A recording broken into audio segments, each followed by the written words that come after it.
Can you hear me? Can you hear me in the back? Good evening, everyone. My name is Barbara Myers. I'm 36 years old. February 15, 2015 was my 7th and final arrest. I was arrested in Shelby County for possession of 16 grams of meth, possession of a syringe, and possession of marijuana. I don't know if you've ever been to jail or not, but let me tell you what it was like for me and how it saved my life. I walked into that jail weighing less than 90 pounds, lost, lonely, unworthy, and I was out of my comfort zone. I didn't know one person in there. I was scared. I had no one to call. It was cold and dirty. I was tired and hungry.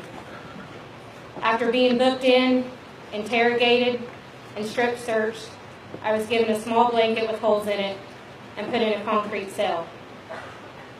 3 days later, I went to my first court hearing. I was told I was facing a maximum of 16 years in prison. I was finally able to shower and go to population, and all I could do was cry. I was never going to see my husband or my kids again. My addiction didn't start with a needle in my arm. It started 20 years before that. I grew up in Bicknell. My grandparents adopted me. I had a wonderful childhood. My papa and grandma were amazing. They loved me unconditionally. I had every reason to be happy and content, but something was always missing inside of me. I had this emptiness, a void I needed to fill, and I couldn't understand why I felt that way. As a teenager, I thought I could fill that void with alcohol, sex, and marijuana, and temporarily it worked. When I was 16, I met Corey Myers, which is my husband now, and I fell in love. Corey quickly became my next addiction. I'd like to take the time to invite my amazing husband to stand up here with me today.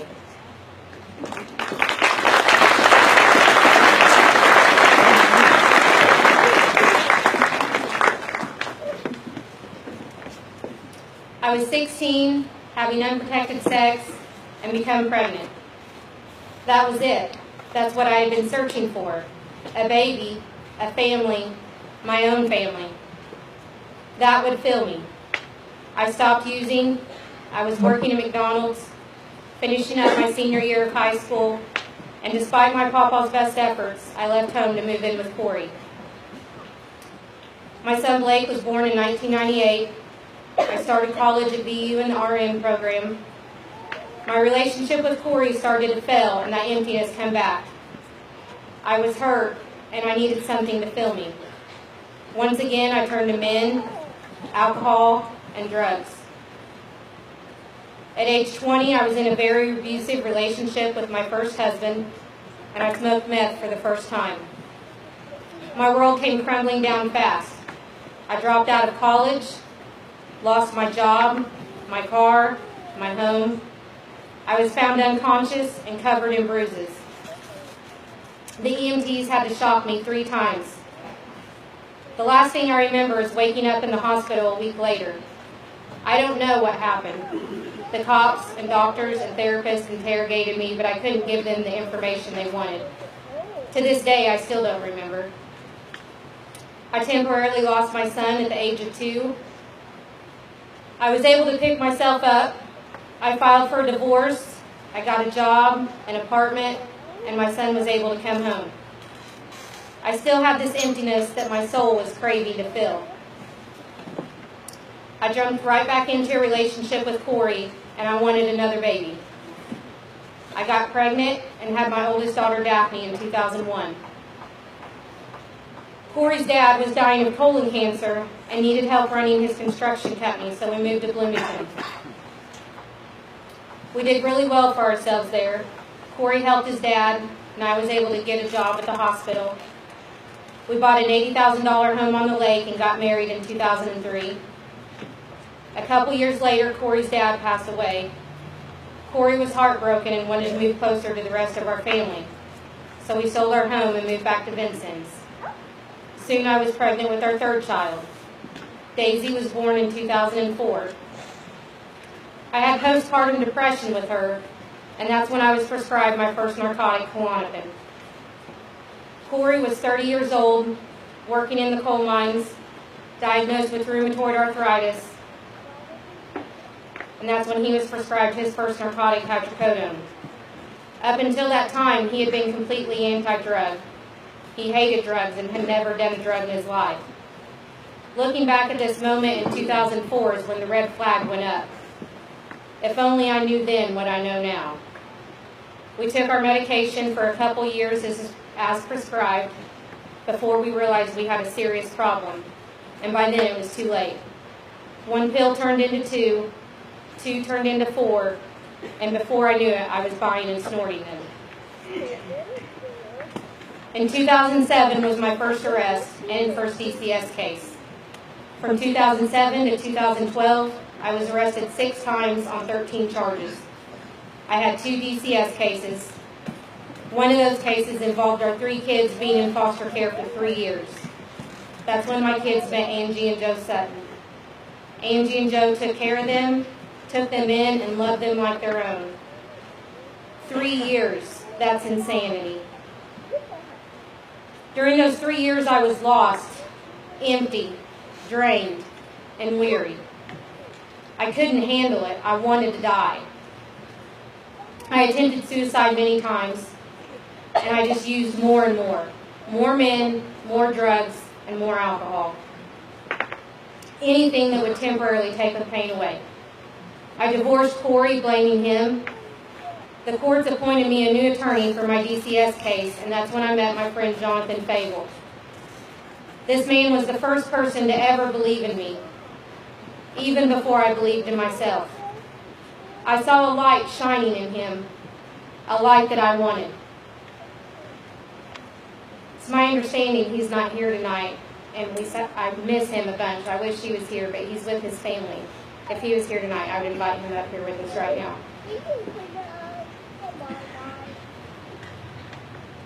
Finally, in 2012, I violated probation, went to jail, and that's where I met Tanya Willis and Peter Haskins. Tanya and Pete, will you come up here with me, please?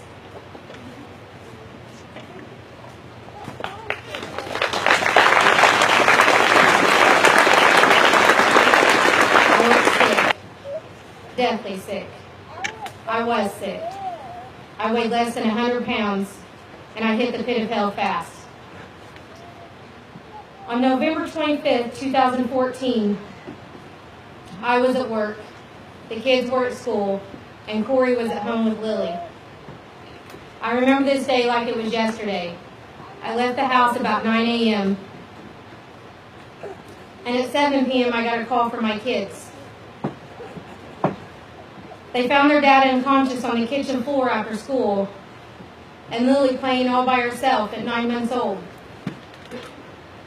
As sad as this sounds, it was normal to them, so they waited a couple hours before calling 911, thinking he would wake up in a little bit. When I got home, my door was open and my house was being searched. Corey was at the hospital on life support. This was his 3rd overdose.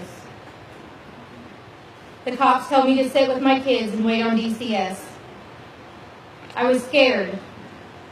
I remember praying with my kids in that moment of fear as we waited. Was DCS going to take my kids again? Where would they go? And would they all be together?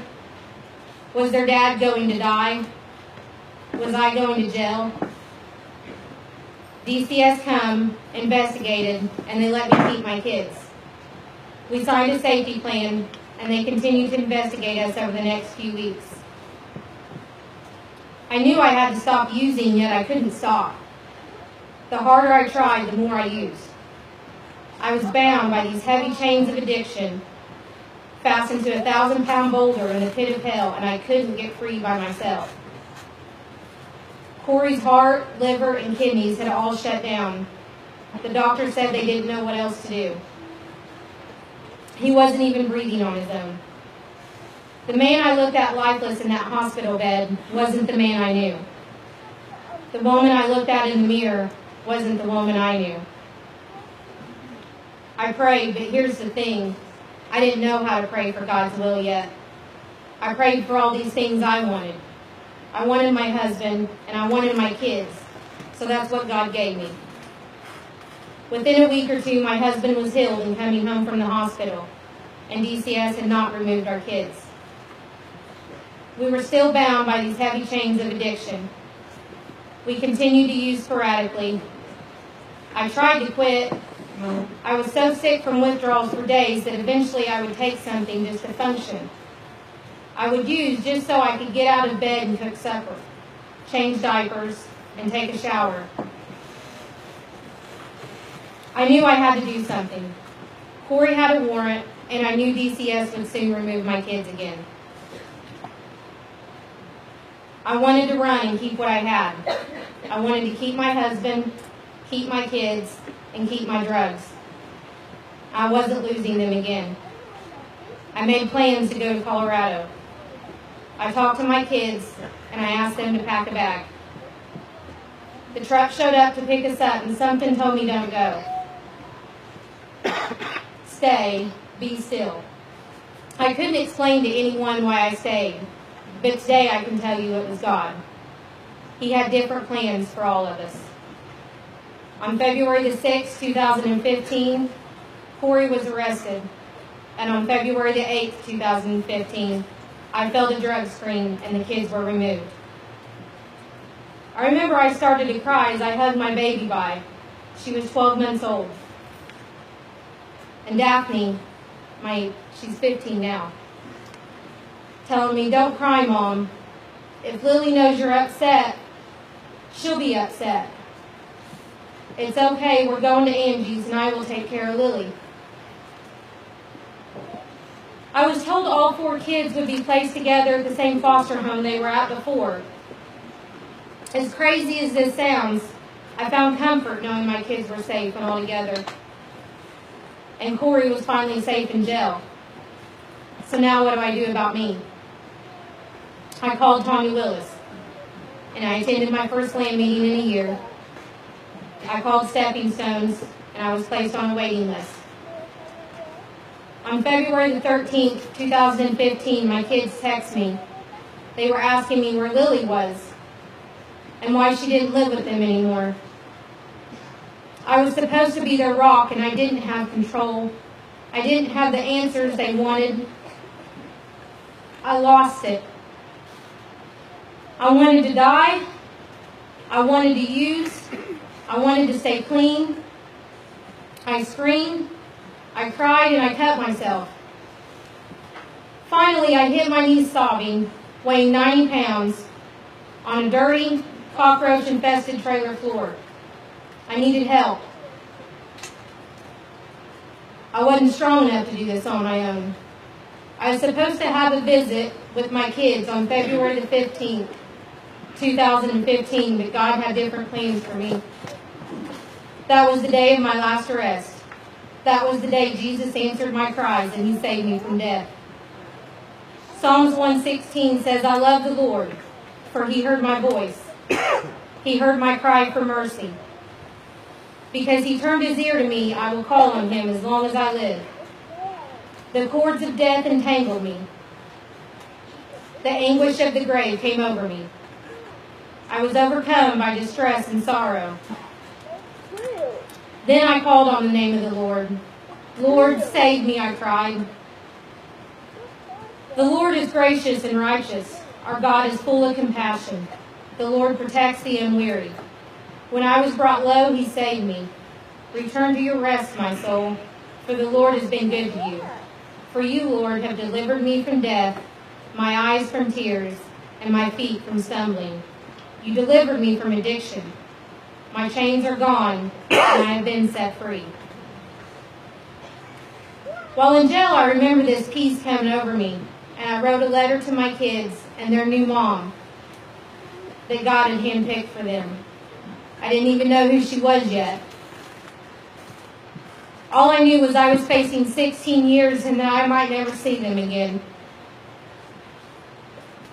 I trusted that God had handpicked a mommy to love and protect these kids when I couldn't. I mailed the letter to Corey, and I asked him to save it for them. He thought I was crazy and giving up hope, but I wasn't. On August 27, 2015, the courts released me to the Women's Lamb House. Corey was in work release and had already started visits with our kids and going to meetings. I was able to see him that day. I was nervous, and I still had a lot of resentments toward him. When I saw him, I just hugged him. He looked like the Corey I knew. Within a few days, I had my first visit with my kids in 7 months. I was scared and anxious. What if Lily didn't remember me? What if she knew someone else's mommy and daddy? What if they couldn't forgive me? I prayed and I went to that visit, and Lily remembered me. I remember her crying and waving by as they drove off. What's amazing about God's grace is they all just loved me. They loved me unconditionally, and all they ever wanted was me.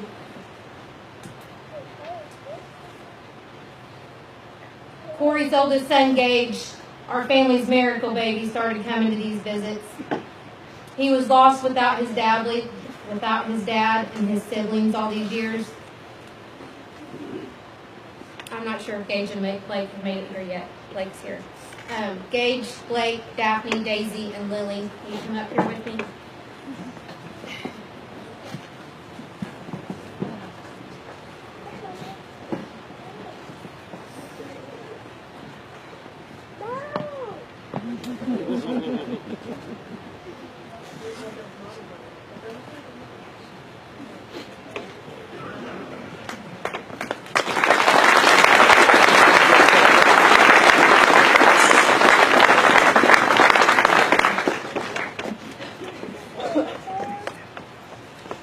When I first got to the Lamb House, I didn't know how to live.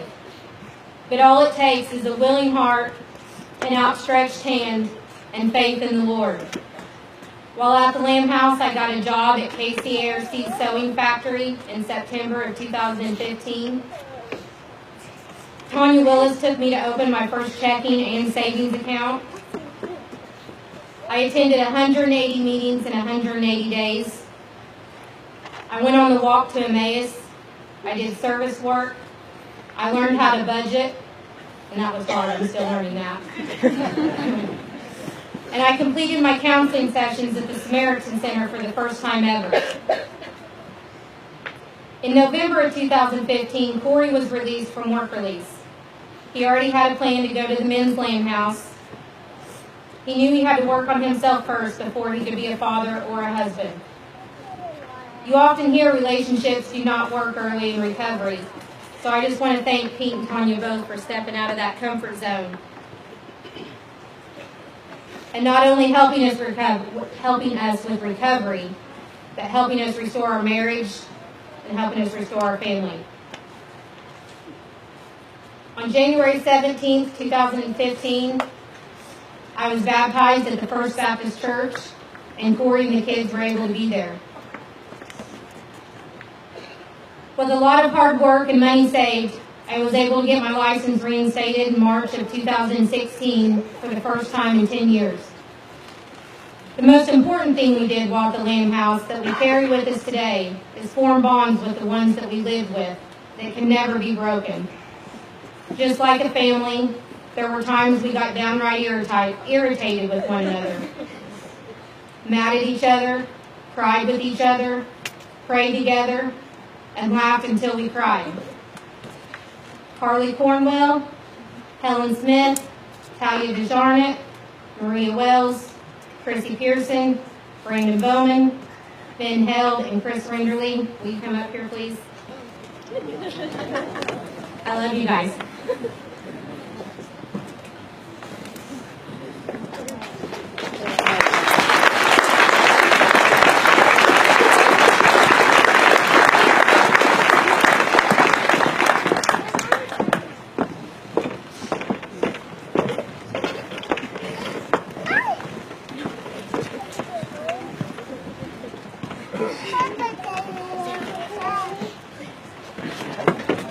Thank you, guys.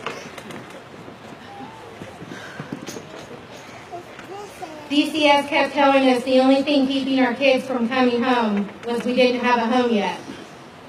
So in March of 2016, we found a home and a landlord willing to rent to someone with a background like ours. Walt Renderly, I don't know if you're here tonight, but if you are, would you please join us up here?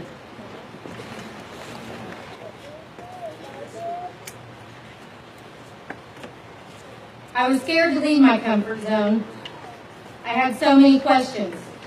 Was this the right house? Could I afford it? What about transportation? So I prayed, and for a week my devotional was about leaving my comfort zone. I was still pausing when the men's lamb house burnt down, and my friend Carly told me, God is telling you it's time. I signed the lease with so many unanswered questions, but God kept telling me it's okay. Go, I will provide. I remember talking to Pete, and he was getting mad. Here I was, moving a couple miles out of town with no transportation. He didn't want to see me fail. And in that same conversation came a man that just gave my family a van. I remember not even knowing what to say or how to respond to such kindness. Was thank you even enough? He told me, I have watched you work hard to get where you are today. All I want is for you to take it. Get that house and go be with your family. You deserve it. Jared Chatton, if you're here tonight, will you please join us?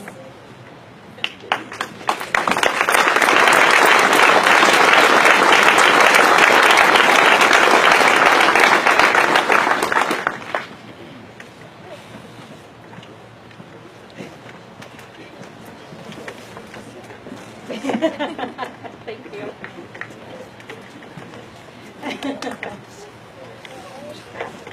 Exodus 23:20-21 says, See, I am sending an angel before you to protect you on your journey and lead you safely to the place I have prepared for you. Pay close attention to him and obey his instructions. For me, the angels and the outstretched hand is my lamb family. Tanya Willis was in Shelby County waiting patiently to give me a ride home. She brought me real clothes and bought me real food. When I first got to the lamb house, I was real uncomfortable. It was way out of my comfort zone. Someone told me I had to get real uncomfortable to get comfortable.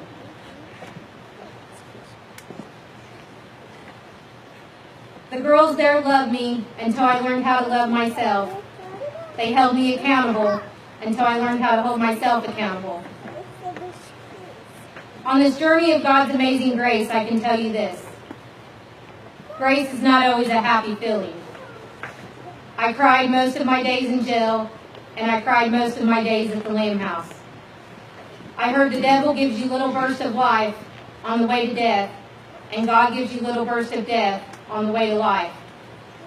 I just didn't understand God's plan yet, and that's when Carly Cornwell showed me Jeremiah 29:11. For I know the plans I have for you, declares the Lord, plans to prosper you and not to harm you, plans to give you hope and a future. Now I know I'm not skilled to understand God's will or God's plan. I only know that it's perfect and beautiful. Who am I to think I could have ever outrun God or messed up our mighty Lord's plan? I can't. This was all a part of his plan to make me who I am today, to make us who we are today. As time went on and it came closer to the kids coming home, I could see the love Lily had for her foster parents, and I could see the love they had for her. I could see the hurt in their eyes and their hearts at the thought of losing this baby they took in and loved like their own for the last 15 months. A baby they had hoped to adopt, and that melted my heart. Who was I to continue to be selfish and rip this baby away from the only stability she has ever known? I couldn't do it. Pat and Lori North, will you please come up here?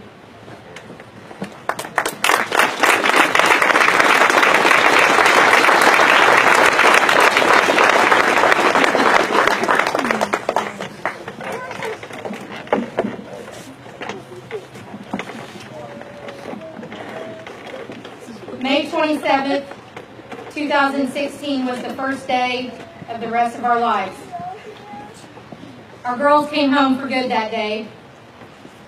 That night, we went to Blake's high school graduation. There were a lot of tears shed that day, and not just from Corey and I, but from these people that loved our kids before we even knew how. DCS filed termination of parental rights on us a total of 3 times, but that was never God's plan.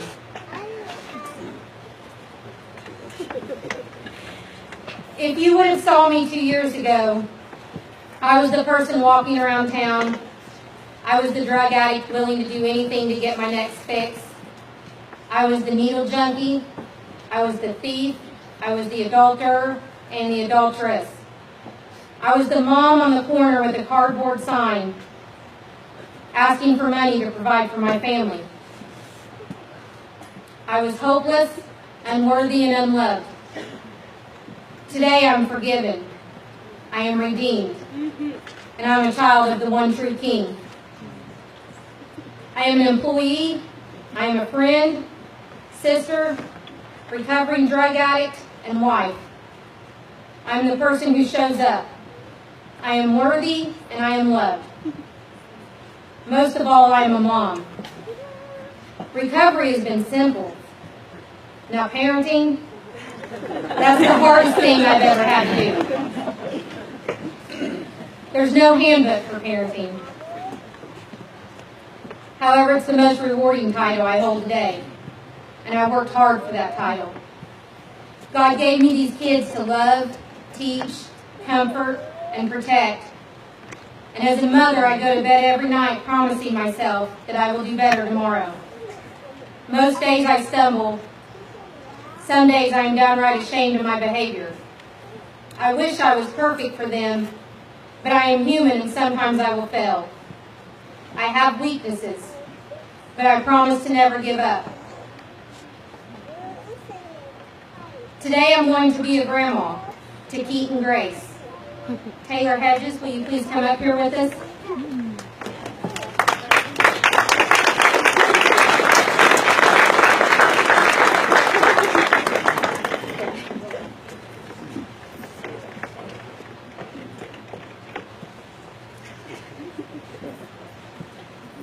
Today I can tell you God blessed my kids with 2 mommies and 2 daddies.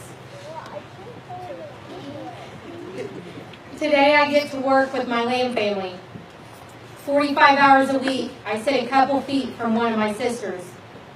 I think we have shared more with each other than I have with anyone else. Lila Howe, will you please come up here?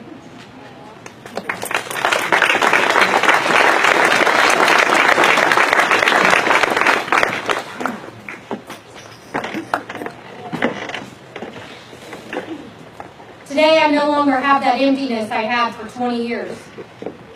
So where did that void come from all those years? God gave each and every one of us a void that only He could fill so that we will seek Him and lean on Him. There's one girl I only lived with for a couple days, but she's been there for me since day one at the Lamb House. She made sure I had a ride to work every day, and she held me accountable when I was wrong. Michelle Adams, will you please come up here?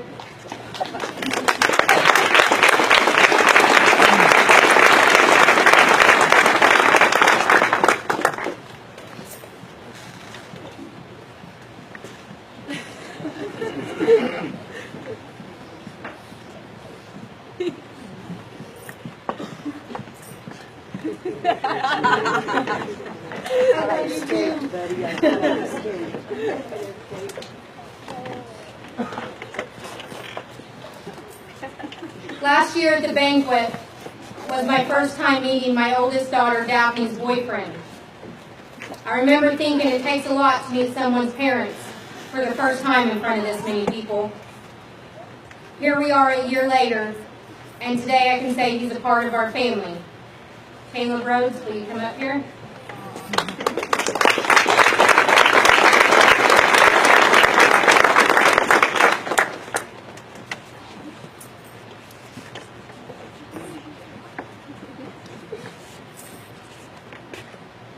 There's another person that's been there for me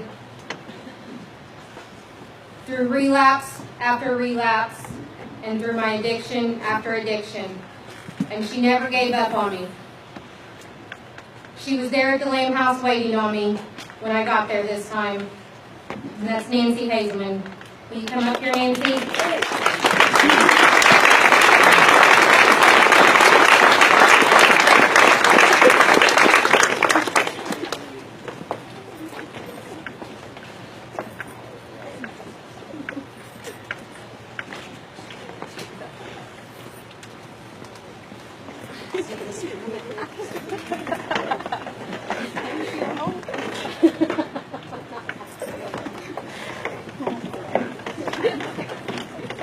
Sometime during my addiction, I lost my pawpaw and my grandma.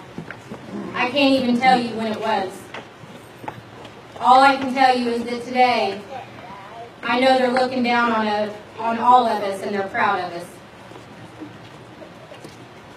Through all of it, I did have one other person, and that was my mother. She's not here tonight. On February the 5th, 2017, we all went to Gaddytown in Evansville to celebrate Lily and Blake's birthdays. After 9 long years of not seeing Corey's oldest daughter, Alicia. 9 years of no hugs. 9 years of no I love you. 9 years of siblings missing each other every single day. 9 years of wondering what she must have thought or was being told. 9 years, and we were all reunited. Lily met a sister she didn't even know she had. There were a lot of hugs, tears, and laughter. And by God's amazing grace, we celebrated 3 birthdays that day. Blake's 19th, Alicia's 16th, and Lily's 3rd. God's plan is perfect. I brought all these people up here with me today to show you what Lamb gave me, to show you what Lamb taught me to do. I built a new support group, and I'm learning how to love. Thank you.